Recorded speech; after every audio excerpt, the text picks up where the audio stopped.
Well, well, well. Here we are again.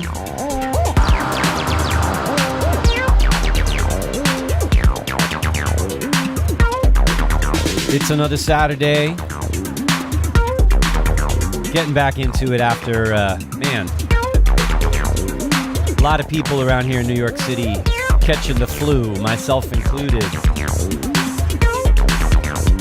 It was literally starting to hit me while I was on Abe's last show on Friday.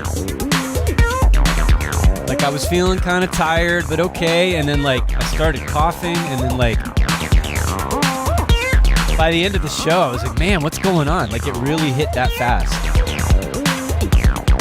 By the evening, I was done. Knocked out completely. So literally just starting to get back to work. Today, this is the first day I'm like, all right, I feel like I could do it. Anyway, you don't want to hear about all my health issues, but just, be careful out there. Take care of yourselves. Rest well, drink water, wear a mask when there's a lot of people around. Even if you're not worried about COVID, you won't get the flu. Anyway, enough about that. It's Electro Day today. Let's see who's in the chat hanging out. Looks like Save Techno is first. Sorry, Save Techno, it's an Electro Day, but probably you're okay with that, right? Acid Vat is here, Ben Colt, Silver Knobs. Silver Knobs HMDT, do you have a release coming out? I thought I saw some post on social media about some new release from you. Tell us about it. Josh Holiday, Funk Tour, Jean-Paul Bondy, Luminous Cloud, oxygen levels critical. That's how I feel, actually. I feel like oxygen levels are critical right now. I need to take some real deep breaths. Hector is here. What are y'all talking about? You're talking about Black Friday, Cyber Monday deals, right? They're still going on. I feel like there's still sales going on.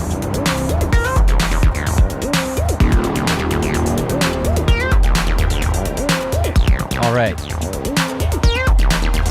Am I missing anybody? E.T.'s here, Asatenko's here, Grizz, Christofferson. Oh, congrats on your West Pest. Discounted or not, it's a good deal, right? Silver Knobs HMDT's got his own Korg ESX. That's fun. Hey, Sean Hodson's here. Soul Machine, hello. We are all music lovers, aren't we? Cosmic J. I'm almost down the list. I know I'm missing somebody. Suli Velasco. Netrunner. Martin Crockett. Did I say your name already? Supermarks. Electric Soup for our Electro Soul. Yes. So yeah, last week, 2 weeks ago was Chill Out Saturday. Today is Electro Saturday. Let's get into it. Hey, everybody. That was a long intro. I know. I'm still feeling a little bit slow, so bear with me as I get back in the saddle and get riding again. This is 343 TV, brought to you by 343 Labs Music Production School. I am John Selway. I am an instructor for 343 Labs. We do music production courses of all sorts. I do synthesis and sound design and Ableton Live production sometimes, and we got mixing and mastering. Abe teaches mixing and mastering a lot, along with our good pal Brian Jackson is another guy who's been teaching mixing and mastering here, along with Ableton. We've got a good crew here. We've got our school in New York City. We've got our location in Berlin. I just did a couple of feedback sessions with some of the Berlin students this week. That was kind of cool to do a little bit of cross-Atlantic interaction there with our students in Berlin. And we have our 343 Studio subscription program. And is our Black Friday Cyber Week sale still going on? If it is, this is the last. This is it. All right. So Thomas, you're here. What's up? Thomas is our man that just keeps things running. He is the man. He's here. If there is still a sale, if there is a link, pin it here in the chat. If you've been thinking about doing something with us, now's the time to just, grab that. I mean, unless I'm wrong, unless the sale is done, why do I have a hex key? Put that away. All All right, so that's what's happening. And yeah, so the last time I was on was actually just sort of sitting in with, right before I got hit with a freight train called the flu. I was sitting in with Abe on his last Friday. That was sort of a, bittersweet time. But of course, he's not going anywhere. He's still teaching with us, and he's still doing his thing. He's got his dojo, his Ableton dojo, on our 343 Studio subscription thing. And he will be streaming, and he's got his Blue Light TV modular kind of performance thing that he does on Tuesdays. I think that's still going on. So yeah, he'll still be around. I know sometimes he just streams on his own. Just, you got to kind of have to, you got to follow him to find out. He doesn't yell about it. Like sometimes he just randomly goes on Facebook and starts jamming. So find him on there as well. And I said he should be a guest on my show. Like he should pop in sometimes and like just kind of, he can sit right here in the corner and heckle me like I do to him. That would be fair. Yes, indeed. So what's going on in the chat here? Let's see what y'all are talking about. Soul Machine is asking a question. Soul Machine is asking, what's your opinion about Ableton's wavetable and operator? Personally, I'm a fan of wavetable to be able to create the sounds I need. Yeah. I actually, a lot of times, I use Arturia plugins. I think some of y'all were just talking about that. Someone just got the Black Friday deal for the V Collection. Those are great. I use Native Instruments stuff. I have Complete. I've got all sorts of little random free weird plugins and different synths that I've, collected. And I've used all sorts of different instruments over the years, whether in Ableton Live or otherwise. And I use hardware sometimes, like that West Pest we were talking about just a minute ago. But honestly, I think probably like 75, 80% of what I've done in Ableton Live over the last few years has been using the native devices. They're good, right? And, if you're just getting into producing and getting into synthesis and maybe you're not doing all your sound design and stuff like that, there may be plugins that sort of give you a bit faster kind of satisfaction level, like, plugins that have built-in effects and more presets, and, you can get preset packs for them and stuff like that. You got your Serum and those sort of plugins and everything. Or you have your V Collection and, you just got hundreds, if not thousands of sounds to go through. And some of those sounds might seem a little more polished at first, but yeah, so that it could, but so I feel like if you have a little bit more of a handle on sound design and being creative with your sounds and effects and stuff, stock Ableton is great. Right? You can make it sound like anything you want and as good as any other kind of instrument out there. Ultimately, I think we all know this. The musical idea comes first, and like the human element comes first. And what instruments, what tools you use, and how well you use them is up to you. Cool. So yeah, that's what I think. And I use those a lot. I use Operator a lot. I use Operator more than I have used historically Operator more than Wavetable. What else is going on in here? Yes. Cosmic J says 1 day, 10 hours, 33 minutes for the 343 sale. So it's still good. And we need that link.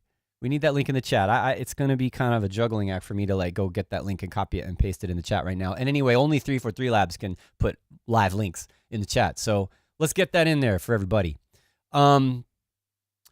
Oxygen Levels Critical says, I'd be interested in watching you do some slower electro stuff under 120. Yeah, I'm with that. That's not today. Today's 137. It is a little dark and weird, though, if that helps. It's not necessarily going to be like a easy dance floor kind of track. It's sort of weird. You'll hear it. But yeah, I'm totally down with that. I mean, the last stream I did was like kind of chill out. We could do like kind of more chill electro session. I'll put that down on the list. Good suggestion. And all right, here's another good question. I don't know how this is a good thing to keep. I'm going to keep track of this. A lot of times I'll like copy and paste all the chat from a stream into a text file so I can refer to it when I'm thinking about things to do for the show. But Hector is asking, would it be possible to see how you approach preparing a kick drum for electro and getting it to sit in the sweet spot in the mix? Yeah, I mean, honestly, it's the same for any genre, I think, like the details that you look at to get a kick to sit in the mix, whether it's techno or electro. I think generally the issue is whether a kick drum is short and punchy or deep and kind of boomy, or even like, like a typical kind of 808 kick that has that click at the beginning and the long boom. Those actually can be really hard to fit in a mix. So just depends on your mix. But that is definitely something. I'm not sure that we'll go into that today, but great question, and I'm going to take note of that. So definitely going to keep that in mind for a future live stream. And okay.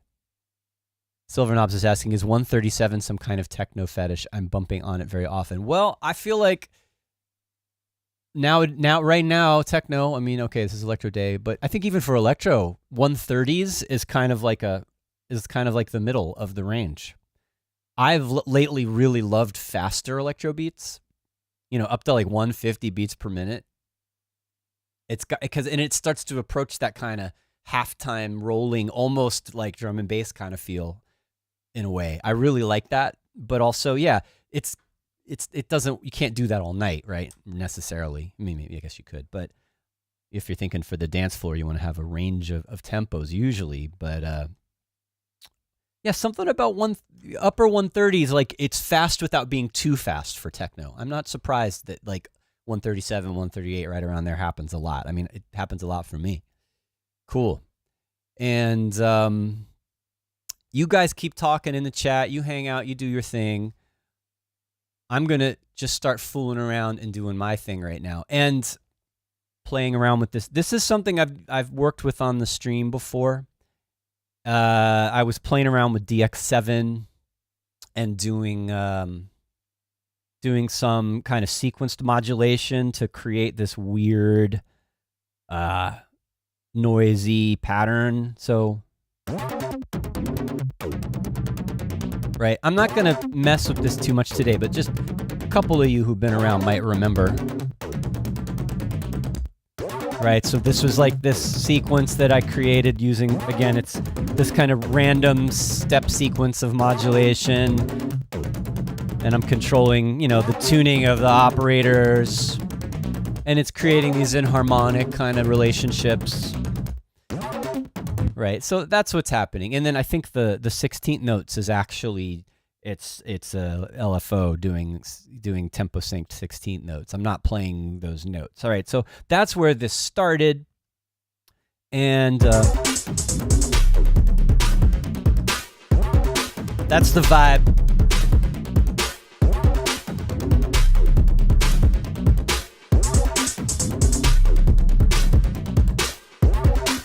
And this is not a drum kit that I built. This is literally like a live pack for like hip hop and trap. This has been a little bit of a cheat for me lately, is I kind of like these drum sounds on their own. Like a lot of, especially like for trap, it's like 808s. It's like samples of these classic snappy snares and thin hi-hats and big, and then in some of these thumpy kind of hip hop oriented kicks that are used, these work great for electro. And so whenever I wanted to do something kind of a little dirty and rough sounding rather than sharp and clean and precise, like I'll use these kind of more hip hop or trap oriented kits as a starting point, and then I'll tweak them and I'll put effects on them or something. But I like it. A lot of these kits work great for electro. So, no like crazy sound design going on here. I did put some plug-in on the snare to give it that kind of resonant space and ringiness, but the rest of it is pretty much straight out of the rack. And then we did some granular processing, resampling and granular processing of the DX7 pattern, which I really like. This kind of made it for me. Like it's the same rhythm as this, but I was playing with the FM parameters, and then we're running this through some granular audio with emergence, which you've seen me use before. Amazing free granular effects. And it's adding this kind of random movement to the sound. So, you know, even if the loop isn't changing much in the audio, it's changing a little over a few bars. A lot of it never sounds like it's monotonous in a good way. It's hypnotic, but it still has some random granular kind of tweaks that happen over time. So we like that.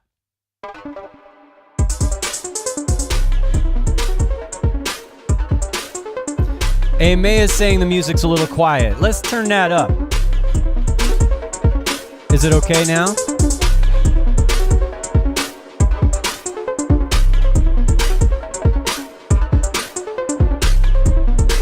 Okay. I gotta tell you, this is like, there's the time that I did this on the stream, and then I've tweaked it a couple times once by myself, and this is the third time I've opened up this project. And every single time I listen to it, I get completely hypnotized. There's something about this that I'm just like closing my eyes and getting lost in it. And that's really good. It's a good thing to have happen when you make music. But if you're trying to like make progress with it, I have a lot of practice breaking out of a loop and getting into an arrangement mode and like making something happen. I am finding this very seductively, like I could just sit here and like lose it. Right? It's really kind of a little bit of a dangerous thing to do with you guys on the stream here. So we have to like keep, wake up, getting back to it and refocusing. So, all right, I've got a couple of variations of that. I feel like I want to, that snare takes up so much space. I wonder if it's a little bit loud.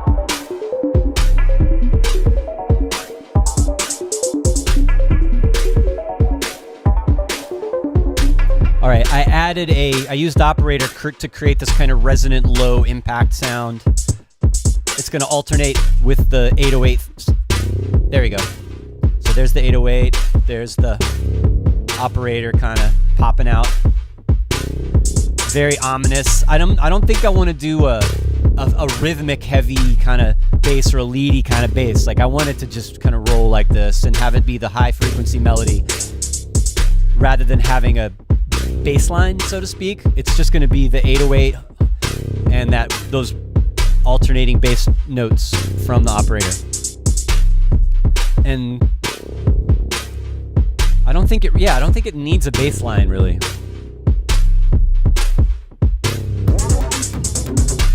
Like the noisy loop from the DX7 also has some low end in it a little bit. So kind of hints at a could be a baseline kind of thing, but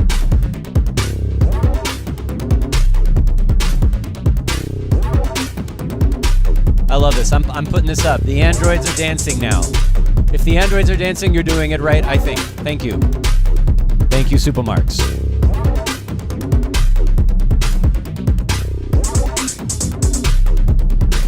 Okay.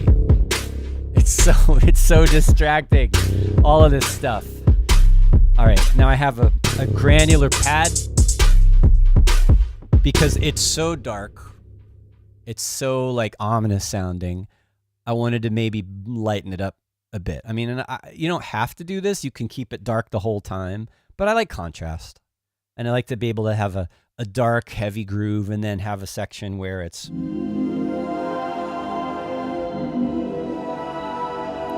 Why don't I actually get over to the full screen so you guys can see what I'm doing? Gosh. All right.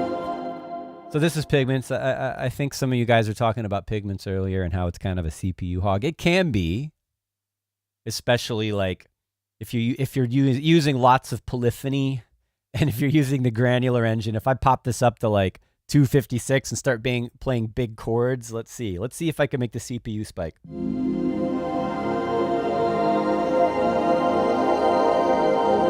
It's not too bad. It's barely hitting. It's almost 30%.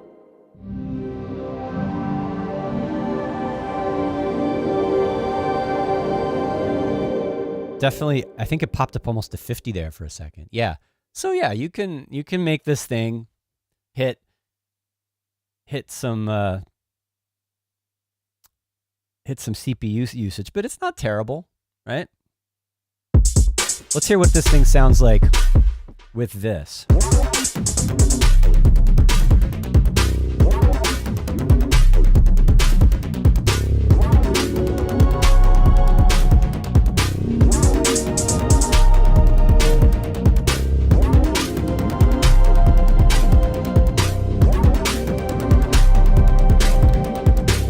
That's not bad.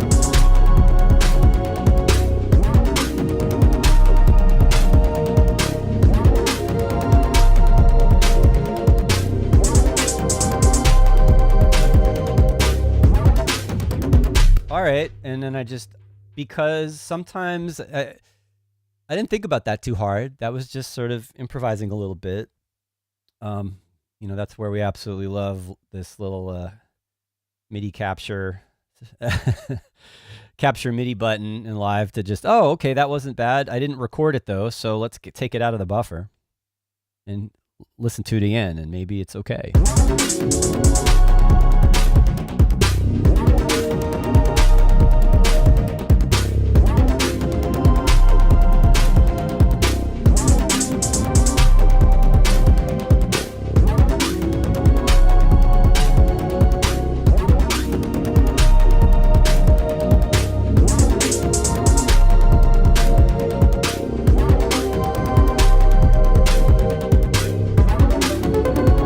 Meant to stop that. That doesn't work. I just realized that. All right, it's interesting. Doing these parts that are sort of like in a key, out of the key, I might be reacting to something that I'm hearing, but then that doesn't fit with another part. I don't know. So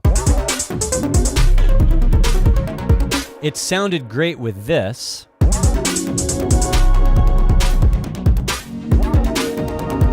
But it doesn't sound great with this.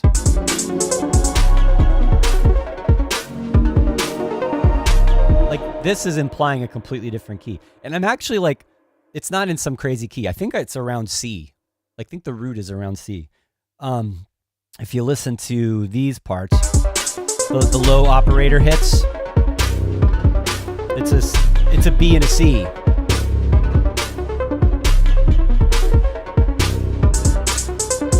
Now, if I try to play with this, it might be want to be something different. Like, I'm gonna play different notes to fit with that other part.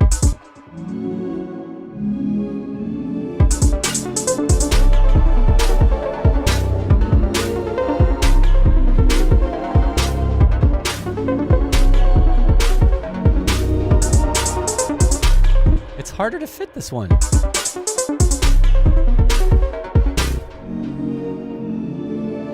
The C sounds the best with this.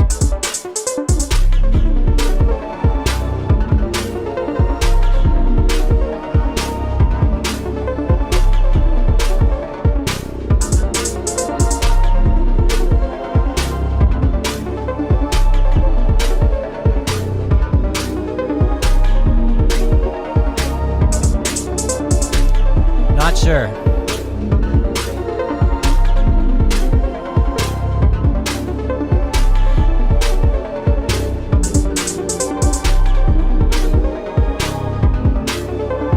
I wanted to be kind of wandering. I don't mind it if it sounds a little off sometimes.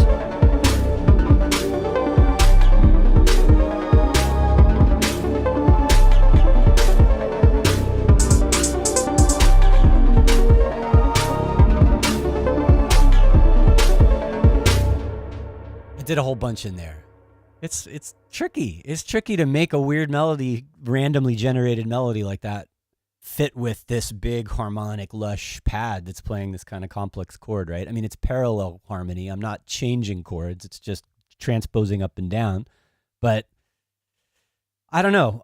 We may have to like work on this a little bit more. What do you guys think? I mean, actually, let's see. Let's go back into the chat a little bit and I think we're about almost halfway through the hour. I started a little bit late today, about 1:15. It's about almost 1:45.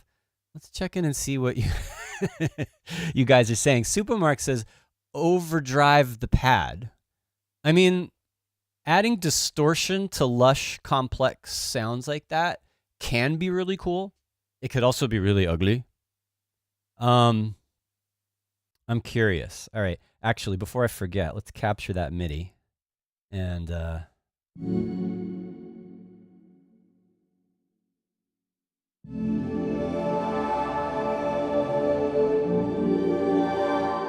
since you said it, you said literally overdrive. Let's throw in overdrive. And what does that sound like? It's dirty.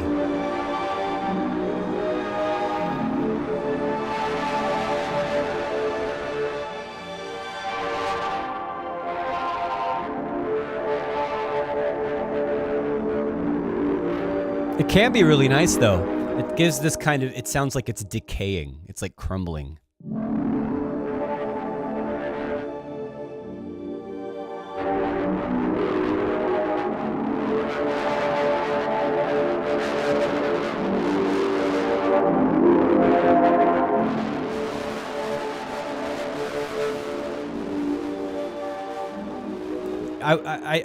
I could see maybe using it in a parallel sort of situation where you're mixing in a little bit of this crunchy distortion in with the cleaner, prettier signal.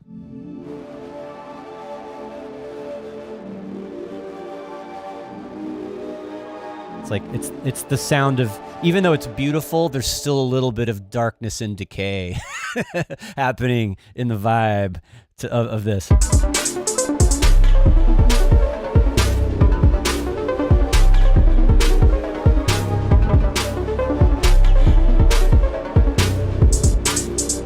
Wonder how this fits with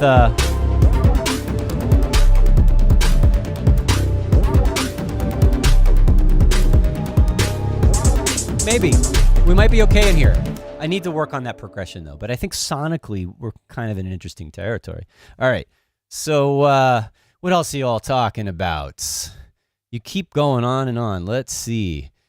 Silver Knobs is asking, is it possible to have some hardware Saturdays? Well, I do hardware sometimes. You've seen it, right?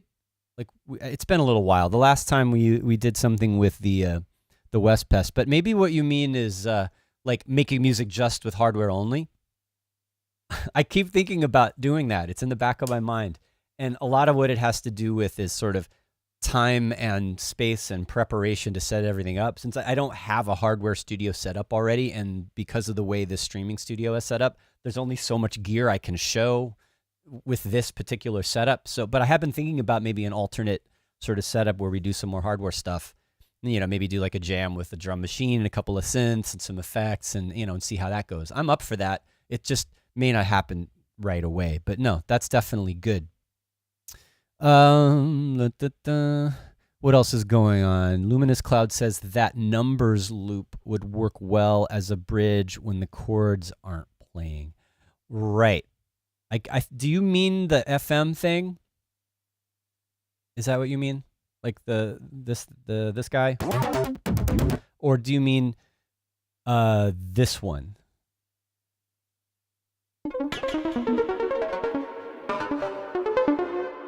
But yeah, you're right. I'm not necessarily going to have all of these parts playing over top of each other all the time. I do want them to be sort of musically related, harmonically related, so that when you switch from one section to another section, it sounds like you're not doing a random key change or something.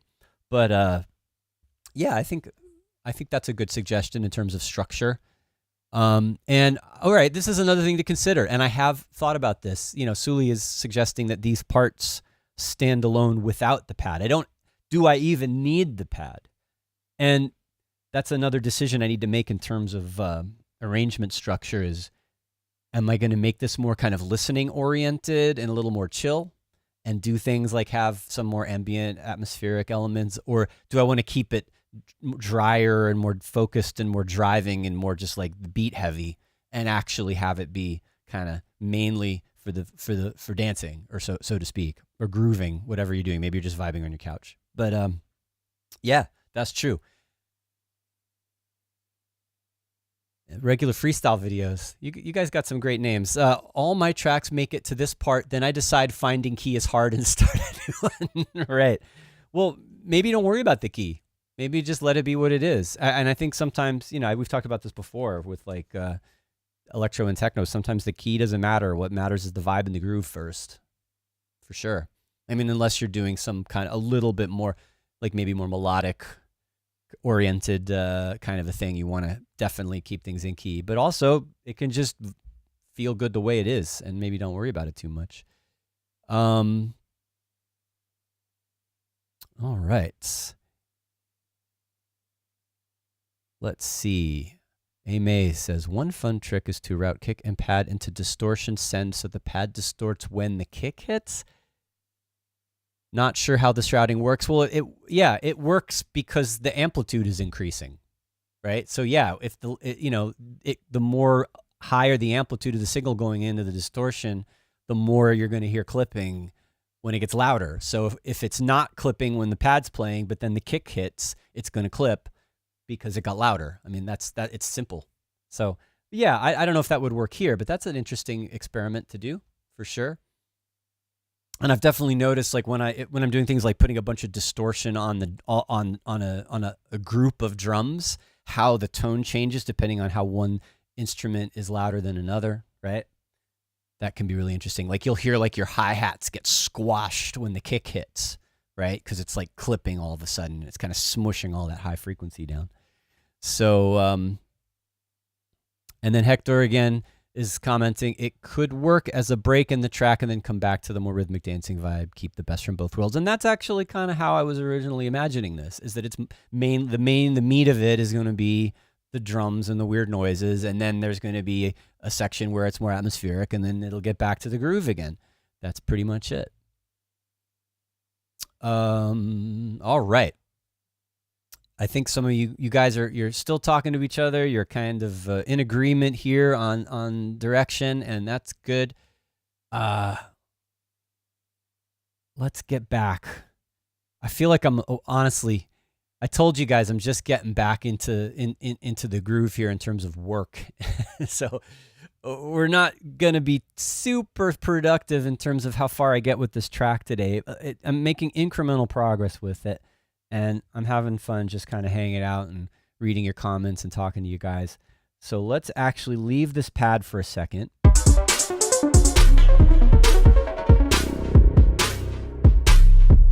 I had another thing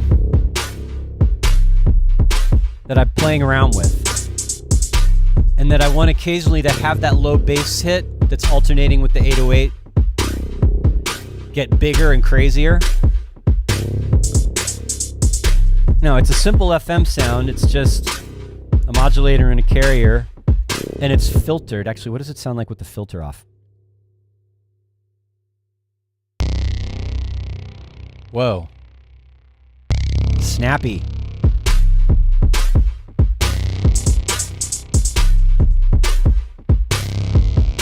Let's put the filter back on. I mean, I like that better, I guess. But I could just bring the filter up sometimes.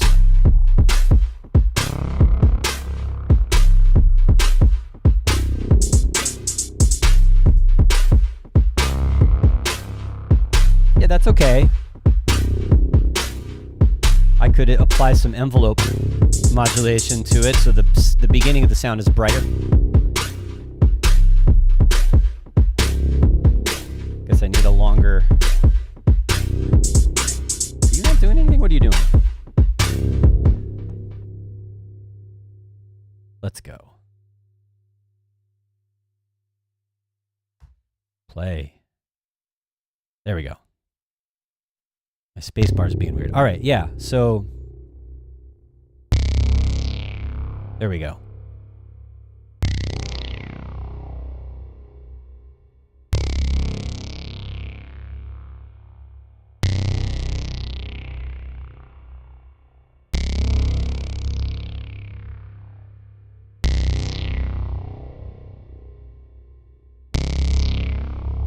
All right, that's not bad.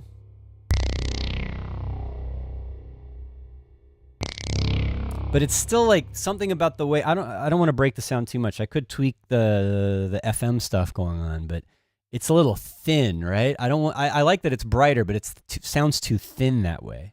And to be honest, I still kind of like it better just being this dark impact. It's not very percussive, but you know what I mean. It just sort of starts suddenly. So I had kind of a semi-random idea to use something that resonates, something to add frequencies that weren't there before. So I threw a spectral resonator on a return, and it's doing something a little bit crazy. I think I've used this on the stream before. I've definitely used this on the stream before for different things. I'm using it with in MIDI mode, so it's taking the MIDI notes from the bass hit from the operator, right, and then transposing up and down. And let's hear what that sounds like just at first.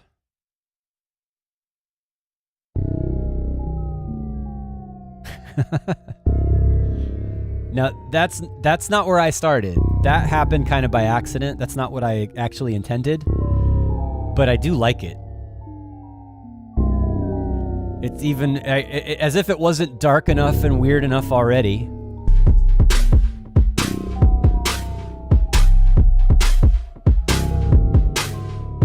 Right, it is oxygen levels critical. It's like, the hell is a spectral resonator? Sounds like something from Ghostbuster. Well, no, the way I set it up now is making it sound like these weird ghostly descending woo things, right?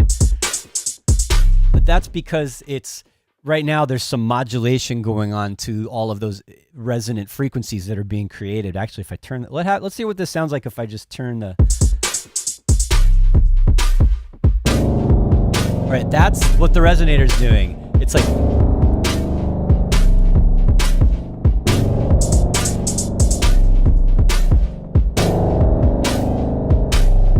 Right, it's a whole big bank of resonant filters, and it's every time the sound goes in, it's ringing all those filters, and then all of those individual I mean, it's more than just filters. I mean, they're called harmonics. You can have up to 256 individual sine waves, basically, and then you can transpose those and modulate them around in different ways. So right now it's in granular, so it's doing like granular processing to all these individual harmonics, and it's doing pitch modulation, so it's doing this, and because I've got a long decay, we're hearing each of those grains kind of decay away slowly with this pitch modulation.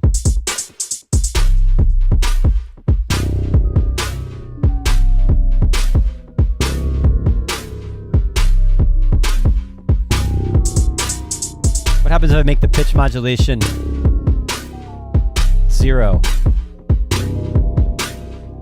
Now you hear like individual sort of randomly tuned sine waves,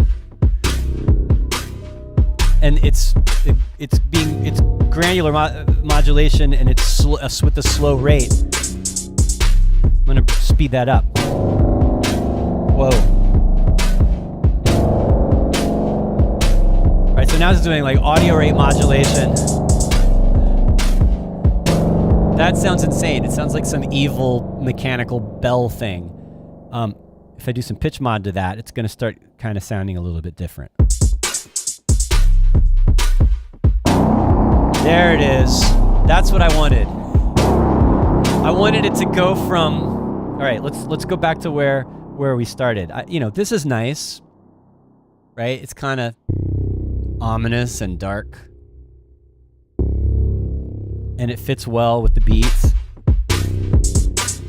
But then I wanted to make it bigger and scarier and more energetic without making it too bright and thin. So that's why I went to the resonator, because I knew I could get this kind of effect out of it.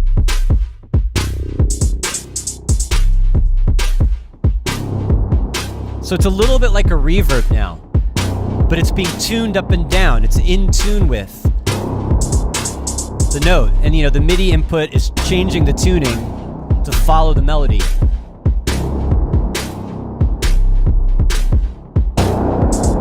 Right, and that's just positively like apocalyptic sounding to me right now. So that's what I went for first, and then that whole thing with the descending ghosty weird things, I just noticed that that's what happened when I reduced the rate of modulation. So those are absolutely two things that I could have fun playing with in the arrangement for this, right? Is going from it just being this weird little trippy ghosts in the background effect to the world is ending.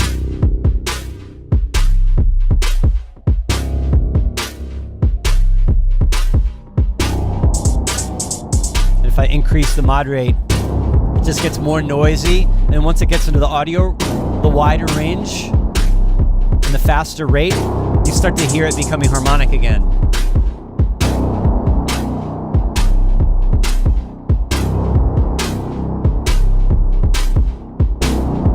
Oh, I love it. Okay. I also noticed something interesting. It's got a unison mode, right? It's actually duplicating and detuning and panning to make it sound wider. This is what it sounds like, just mono, or not mono, just non-unison. It's still going to be stereo because it's a stereo input and a stereo output. But it sounds a little cleaner and sharper this way. There it is with 2. There it is with 4. But one thing I noticed is if I change the number of unison voices while it's sustaining, it does this bright thing. It sounds awesome. And it does the opposite. When you go down, it gets darker or noisy. So I might modulate this. I could do a whole track just with this. That's nuts. Let's go to 8. And back up to 4.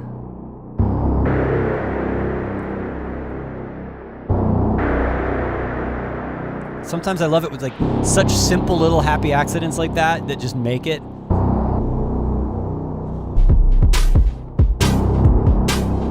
How would I automate this? All right, I don't want to do it in here. I want to do it in clip automation. I want to do it in this. So let's go.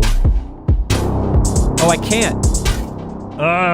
That's right. It has to be, because it's a return, it has to be in arrangement view automation. So if I wanted to do this in clip automation, I actually have to make it on the track as an insert effect instead, which isn't, that's fine. Let's try it. All right, so let's drop this over here after the operator. And it can't be 100% wet anymore. I'm going to go 50-50. Probably need to turn the volume up a little bit.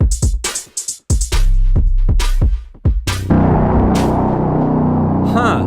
Why didn't that work? Why is it off? Oh, man. See, this sometimes is a drawback of certain effects where it'll cause a delay. Let me hear this again.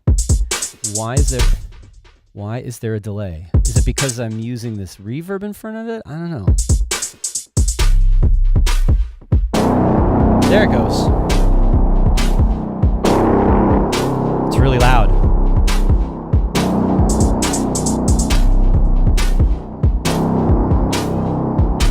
Not sure why it had made that delay. That was weird. Maybe it's just some sort of little thing in how it's processing. But all right, let's go back to this idea of automating the unison, which, how often do you think of automating unison? I don't know.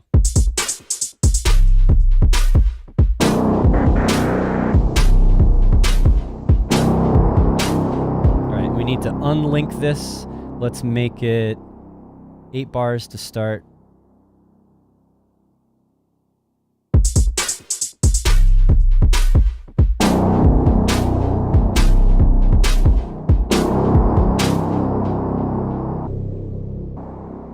Let's actually start at 4 and go to 2. There it is.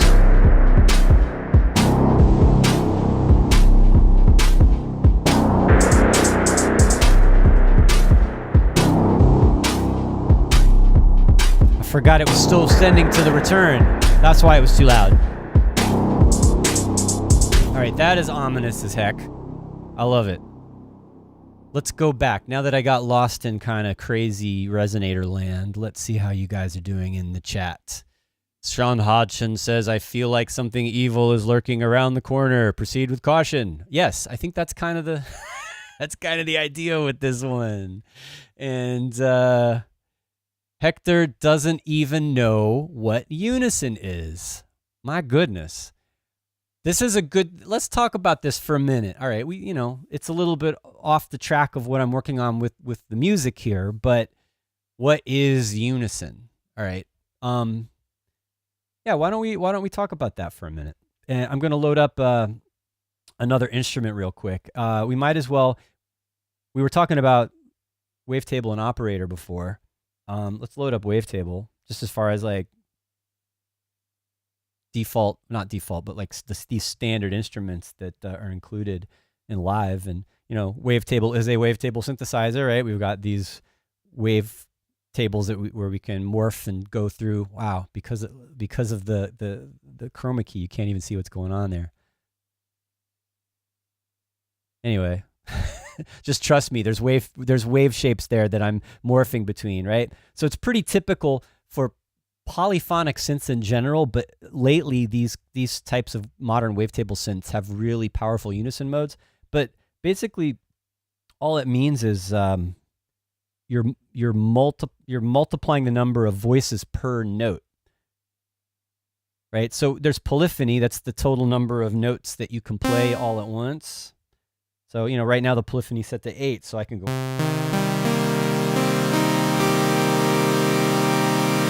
I think that was 7, but you get the idea.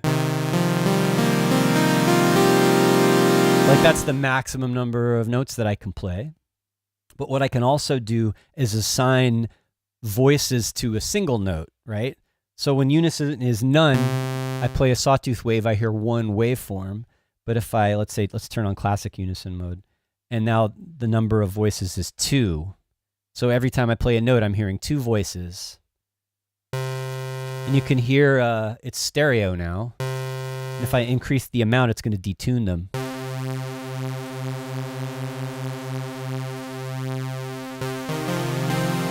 Right? I still have 8 voices of polyphony, but each note that I'm playing is using 2 unison voices. So it sounds richer and fuller because I've got 2 waveforms mixed together, and they can be detuned or modified in different ways. So like this is classic mode, shimmer.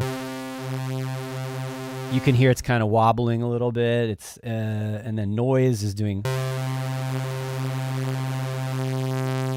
white noise modulation of the pitch. And different types of synths will have different ways of changing the relationship and modulating each voice.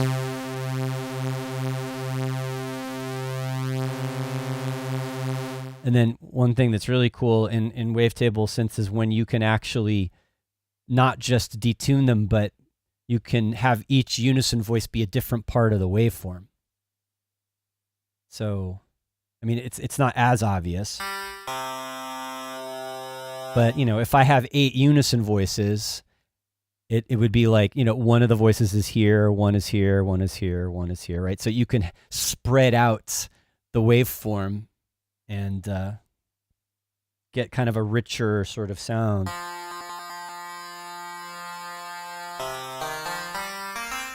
And what that sounds like depends on which wavetable you've loaded up. But that's, very quickly from basic to a little bit more complex, sort of an idea of what unison is.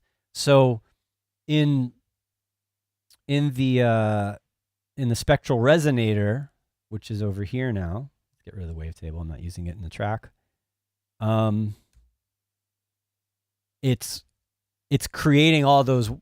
It's duplicating the resonator, 2 or 4 or 8 times, and then detuning them apart, and it creates kind of a chorusing stereo effect between each of those layers. So yeah, that is in a nutshell what unison is. So glad we could go over some basics for you there, Hector. And right, Luminous Cloud makes a good comment here. Slight detune with unison can create binaural beats and trancy supersaws. That's right. Those ravey, trancy, bright sawtooth leads are almost always using unison detuning on to get that kind of thick, bright, full lead sound that you hear. How are we doing for time? 2:09. We've only got a few minutes left.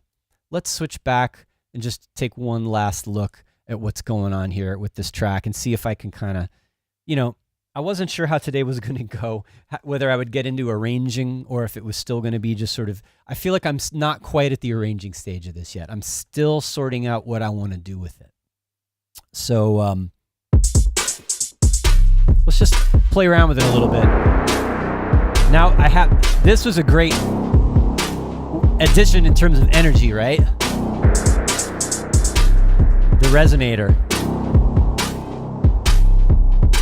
Although now I've lost the ghostly weird stuff.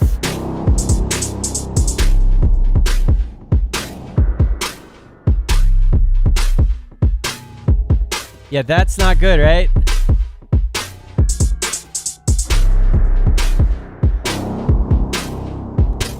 I may go back to using this on the return. Maybe I'll do both. Maybe I'll have one doing the ghosty sounds and the other one doing the big, like, ominous, evil thing is coming to get you sounds. That remains to be seen.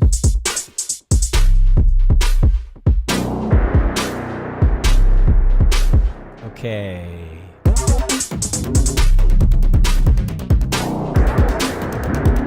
It's noisy. It's almost too much with that loop. Let's hear how it sounds with the higher version. It might work better with this one.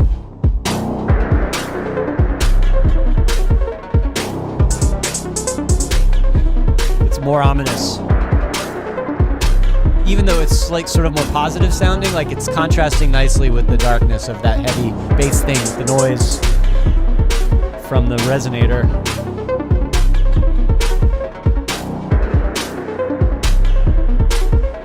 I don't know. Adding that resonator made it take over. Maybe it's not gonna, it can't be on all the time like that. So like if I go back, let's just turn this off. Like that's background. That's not taking over the lead sounds.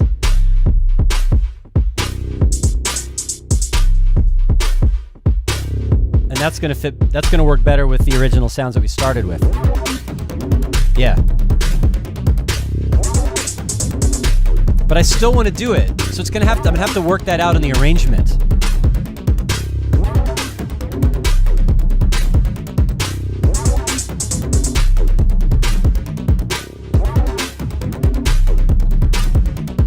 Yeah, Limousine Full of H is saying maybe dial back the dry of the spectral resonator. Or do you mean, yeah, so you mean like less of the wet effect in there? Well, right, I could do that. That would definitely be a way to make that work, is that sometimes it's dark.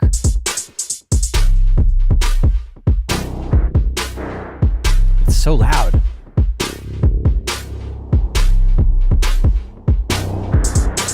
Yeah, I think you're right. It's just that wet-dry balance. I could automate that, and it could get really in your face when I want it to be like really super ominous and scary, but then in tracks where I want it to be darker in the background, I can have it more like that. You're right. All right, so we're still figuring this out, right? I'm still figuring out how these parts are going to work with each other. We're just sort of incrementally moving along. And all right.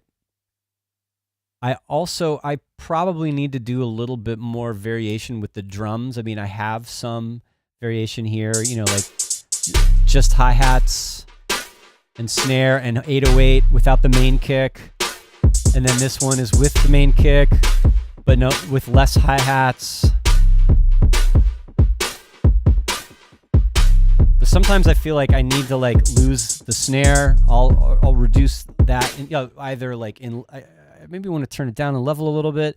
I do a lot of subtractive drum arranging. Like when I'm laying out a track, I might have a really busy beat, and then as I go through, I'll like delete elements while I'm figuring out the whole structure. Or I can just make another copy of this clip and mute or deactivate the snare.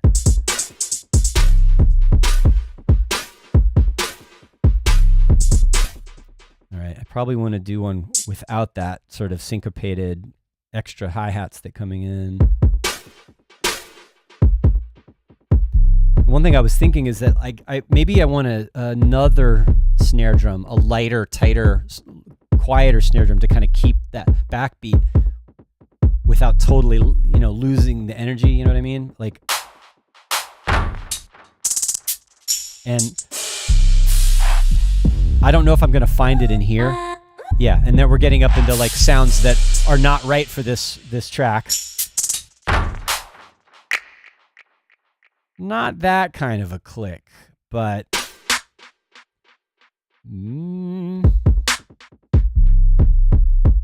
like that's a pretty typical like trappy 808 snare, isn't it? I might go, and I won't spend time going through snare drums right now, but I do like the idea of having an alternating bigger, crazier snare and then a tighter, cleaner snare. Although this whole beat has a delay on it.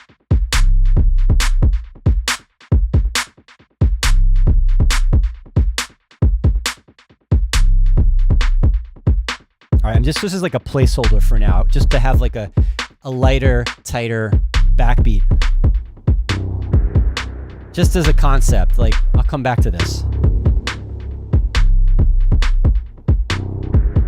All right, so we're just about out of time. I feel like I'm making headway with this. I'm gonna come back to this. Maybe I'll like, during the week or in between streams, I'll like start to flesh out some things, and then we'll come back and I'll show you the progress with the arrangement and everything.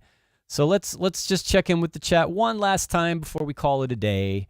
I'm just noticing a funny comment here from Luminous Cloud. Says it would be cool to do a Saturday where I set everything to random and then just talk about the music business. Do you guys want to do that? Do you want to talk about the music business in a live stream?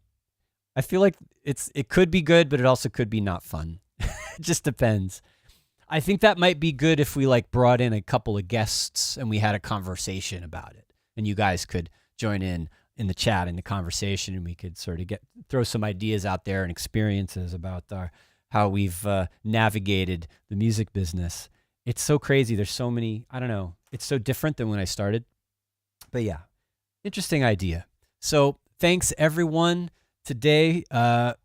Again, I'm still kind of warming up and getting back to work after this bout with the flu.